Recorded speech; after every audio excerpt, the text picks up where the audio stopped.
One of my favourite lunches of the week is Sunday lunch. And as a boy, I always loved roast beef with Yorkshire puddings. It was one of my favourites. If I'm going to roast a joint, my favourite is always the rib.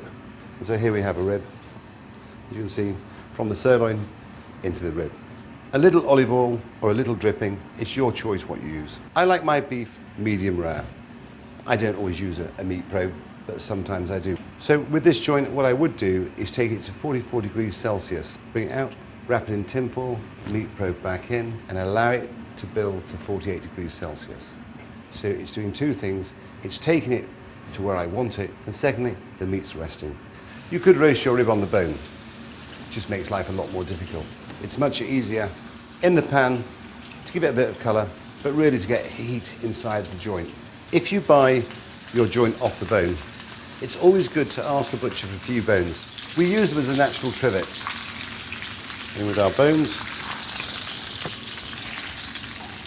The next best thing to being cooked on the bone is a few bones underneath. Then, when the beef's resting, we use those bones to make our gravy. So as you can see, we've caramelised our beef, taken it out, in with the bones, which act as a natural trivet, put the beef into the oven, cook for about 40-45 minutes, and then we'll make our gravy.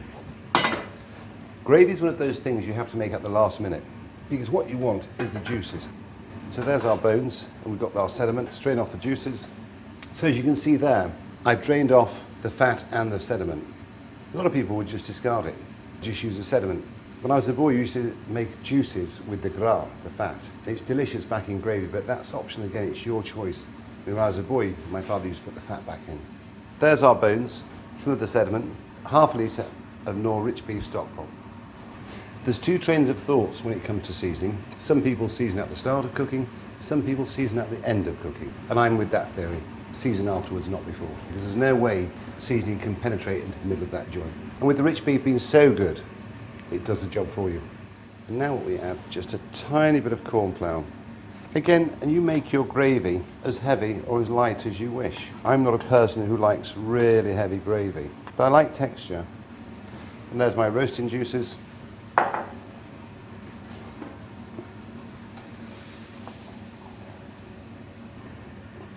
There's our joint. As you can see, I like to carve my beef thick. By carving it nice and generous, you retain texture, heat, flavour. And when meat's so good, it doesn't have to be sliced very thin because it's tender anyway. Roast beef on Sunday without Yorkshire puddings is not a proper lunch. You have to make great puddings and great gravy. So there's our roast beef, Yorkshire pudding and gravy.